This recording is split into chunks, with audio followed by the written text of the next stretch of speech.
히브리서 11장 3절에서 34절 말씀 함께 읽겠습니다. 그들은 믿음으로 나라들을 이기기도 하며 그 일을 행하기도 하며 약속을 받기도 하며 사자들의 입을 막기도 하며 불의 세력을 멸하기도 하며 칼날을 피하기도 하며 연약한 가운데서 강하게 되기도 하며 전쟁에 용감하게 되어 이방 사람들의 진을 물리치기도 하며. 아멘. 오늘은 믿음으로 승리한 사람들이라는 주제로 함께 말씀을 나눠보겠습니다. 제가 오늘 퇴근하면서 이렇게 오다 보면 항상 저기 상쾌한 마트 앞에 그쯤에서 해가 지는 이제 방향이죠. 동쪽으로 막 넘어가면서 거기에서 정면으로 이제 마주치가 되는데 항상 그쯤에 오면 해가 너무 눈부시게 이렇게 내리쬐어서 여름 같은 경우에는 여기를 가다가 사고가 날 것 같다. 왜냐면 잘 안 보여요. 앞에 막 이래서. 근데 이제 오늘 같은 경우는 구름이 이렇게 덮여 있는데 그 사이에 해가 정말 동그랗게 숨어 있는 거예요. 그 동그랗게 숨어 있는 해가 구름에 가려졌는데 완전히 가려진 게 아니라 그 해 있는 부분만 살짝 드러나게 가려져서 정말 사진이라도 찍어보고 싶은 그런 멋진 광경이었어요. 근데 제가 이걸 말씀드린 거는 그 안에 해가 이글이글 타고 있는데 제가 그 장면을 보면서 무엇이 떠올렸냐면 다니엘이 풀무불에 들어갔을 때 저렇게 이글이글 타는 불 속에 들어갔나? 그렇게 이글이글 타는 불 속에서도 아무렇지도 않게 살아서 걸어다녔나? 그런 생각이 문득 들더라고요. 많은 해들을 봤지만 그렇게 해가 이글이글 탄다는 느낌을 받은 적은 처음이었어요. 그래서 이글이글 타는 그 해가 구름에 가려져서 뭔가 그 사이에서 형체가 왔다 갔다 하는 것처럼 느껴졌어요. 그래서 오늘 이 말씀 가운데도 여러 믿음의 선배들에 대한 이야기가 나와요. 히브리서 11장은 믿음장이거든요. 그래서 이 믿음에 관한 이야기들을 하면서 우리가 잘 알고 있는 아브라함부터 모세 이야기, 또 지금 제가 말씀드린 다니엘의 이야기, 그 외에도 많은 믿음의 선지자들에 대한 이야기가 나옵니다. 그런데 이 믿음을 지킨 사람들을 보면요, 세상을 두려워하지 않았다는 거예요. 우리가 늘 살아가면서 우리는 눈에 보이는 환경들에 의해서 많은 영향을 받아요. 그렇죠? 그러니까 내 앞에 뭔가만 갑자기 형체가 휙 나타나도 어이구 깜짝이야. 우리는 이렇게 두려움에 떨게 돼요. 그런데 우리가 이렇게 늘 믿음을 강조하죠. 그럼 믿음의 본질이 과연 무엇일까? 믿음이라는 게 과연 무엇일까? 내가 그냥 하나님을 믿습니다. 주님을 신뢰합니다. 이것이 믿음이에요. 맞아요. 그런데 아브라함의 믿음을 보면 아브라함은 철저하게 하나님을 신뢰하고 나아가는 그런 믿음이었어요. 그런데 모세의 믿음을 보면요, 모세는 어떤 믿음을 지녔나요? 모세는 세상과 타협하지 않는 그런 믿음을 지녔어요. 모세는 바로왕 때 모세가 어떻게 했나요? 그 바로왕과 대적했죠. 바로왕을 두려워하지 않았어요. 세상을 두려워하지 않는 그런 믿음을 가졌습니다. 우리가 지금 살아가면서 내가 세상 가운데서 나의 믿음 가운데서 두려운 상황들이 있어요. 어떤 사람은 건강 때문에 두렵기도 하고, 어떤 사람은 앞으로 이 시대가 어떻게 해? 내 노후가 어떻게 해? 믿지 않는 사람들은 그걸 가장 두려워하는 것 같아요. 지금 현재는 괜찮아. 그런데 앞으로 이 시대가 몇 년 있으면 어떻게 될까? 내 노후가 연금도 바닥나고 어떻게 될까? 이런 것들을 많이 두려워해요. 그럼 우리 믿음의 사람들은 무엇을 두려워할까요? 우리 안에 있는 두려움은 왜 생기는 걸까요? 오늘 말씀을 보니까요, 우리가 말씀을 한번 같이 읽겠습니다. 24절 말씀 같이 읽겠습니다. 시작. 믿음으로 모세는 장성하여 바로의 공주의 아들이라 칭함받기를 거절하고. 아멘. 그 후에 23절 한번 읽을까요? 믿음으로 모세가 낳았을 때에 그 부모가 아름다운 아이임을 보고 석 달 동안 숨겨 왕의 명령을 무서워하지 아니하였으며. 사실 아이를 숨긴다는 것이 얼마나 두려운 일입니까? 내 사랑하는 아이를 아끼고 사랑스러워서 숨기는 것은 괜찮은 일인데, 그게 들통났을 때는 어떻게 되는 거야?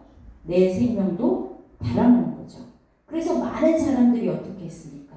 어쩔 수 없이 자기 아이를 숨기지 못하고 자기 아이를 잃었어요. 그런 상황 가운데서도 모세의 부모는 그 바로 왕을 두려워하지 않았다는 거예요. 그런데 그 두려워하지 않는 믿음을 누가 받았냐? 모세가 받았다는 거예요. 우리가 잘 생각해 보세요. 우리가 이 땅을 살아가면서 왜 두려움이 존재할까요? 왜 두려움이 존재할까요? 우리가 늘 하나님을 믿는다고 고백해요. 하나님, 저와 함께 해주세요. 이렇게 요청을 해요. 그런데도 우리 마음 가운데 두려움이 생기는 것은 하나님이 나와 함께 하심을 믿지 못한다는 거예요. 하나님이 나와 함께 하심을 믿는다면 두려워할 것이 무엇이겠어요? 어린아이들을 보세요. 어린아이들이 부모와 함께 있을 때는 두려워하지 않습니다. 그 어떤 일을 하면서도 하지마 하지마 해도 두려워하지 않고 막 행하잖아요. 그런데 그 어린아이들의 눈에 자기 부모가 잠시라도 사라지면 두려워서 두려움에 떨지요. 우리의 믿음도 그렇습니다. 내 안에 정말 하나님이 나와 함께 하시고 나를 돌보시고 나를 인도하신다는 그런 철저한 믿음이 있다면 내 마음 가운데 두려움은 사라질 것입니다. 아멘? 두려움에 상반되는 것이 바로 믿음입니다. 그래서 믿음이 있고 없고 이거를 잘 생각해 보면 내 안에 두려움이 있느냐 없느냐로 판단해 보시면 됩니다. 우리가 두려움이 없을 수는 없어요. 누구나 순간순간 두려움이 다가와요. 그런데 그 두려움이 다가올 때마다 선포해야 됩니다. 아멘? 내 안에 계신 하나님으로 인하여 나는 두려울 게 없다. 하나님이 나와 함께 하시면 나는 못할 일이 없다. 아멘? 이거를 늘 우리는 선포하며 나아가야 합니다. 그런데 자꾸만 내 안에 누가 계신지, 나와 함께 하시는 분이 누군지 모르기 때문에 우리가 이렇게 힘들어하는 것입니다. 그래서 우리가 나와 함께 하시는 분, 내 안에 계신 분, 그 하나님에 대해서 알아가려면 우리가 더욱더 말씀을 들어야 하는 것입니다. 아멘? 그래서 오늘도 말씀을 듣고 그 말씀을 붙잡고 기도하고, 또 한 가지는 그 말씀을 들을 때에 내가 저절로 이해하고 깨달을 수도 있지만 우리가 인본적인 생각으로 우리의 지식으로 깨닫는 데는 한계가 있습니다. 그렇기 때문에 우리는 늘 성령의 도우심을 구하며 나아가야 합니다. 우리가 늘 이야기하죠. 그 오순절 마가의 다락방에 모여서 그 제자들이 기도하고 성령을 받았을 때 그들이 목숨조차 두려워하지 않고 나아가서 복음을 전했던 모습을 보게 됩니다. 우리도 마찬가지입니다. 우리의 생각과 판단으로는 늘 여기까지 할 수 있을까? 내가 이만큼을 하면 이걸 이겨낼 수 있을까? 우리는 그런 생각 때문에 내가 할 수 없다는 벽에 부딪힐 때 순간적으로 사단은 나에게 두려움으로 다가옵니다. 그래서 사단은 그 두려움으로 나를 사로잡고 내가 아무것도 할 수 없는 그러한 존재로 만들어 버리는 것입니다. 지금 이 시대에 마음으로 불안함을 느껴서 정신적인 치료를 받는 사람들이 어마어마하게 많다고 해요. 우리가 삶을 들여다보면 물질적인 건 너무나 풍요로워졌어요.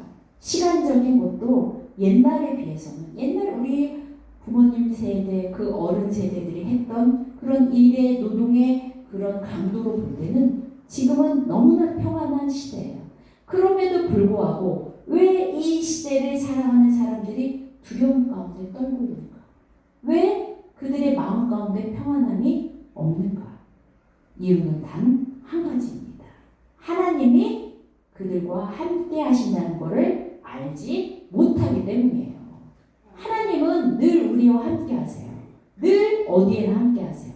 근데 우리가 그 사실을 믿지 못한다는 거예요. 내가 주님 임재하여 주시옵소서 늘 기도하지만 그 주님의 임재를 깨닫지 못한다는 거예요. 그래서 오늘도 우리가 기도 가운데서 주님 임재하여 주시옵소서, 주님 나와 함께하여 주시옵소서 간구하며 나아가야 하는 것입니다. 여호수아 1장 9절 말씀 한번 읽겠습니다. 여호수아 1장 9절. 내가 내게 명령한 것이 아니냐. 여호수아 1장 9절 말씀입니다. 320면 여호수아 1장 9절.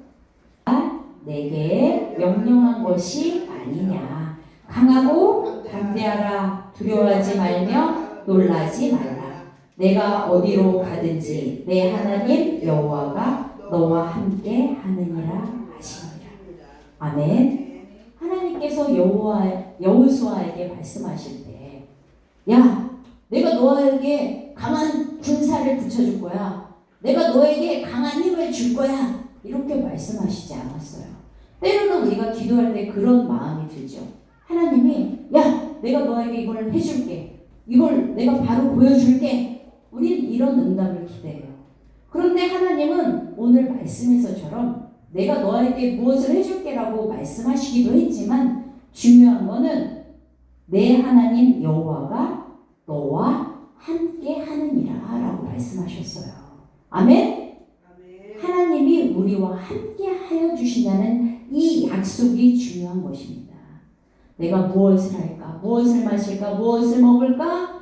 근심할 것이 아니라 하나님이 나와 함께하고 계시는지, 하나님이 내 안에서 일하고 계시는지, 나로 인하여 근심하고 계시는지, 기뻐하고 계시는지 우리는 그것을 돌아보아야 할 것입니다.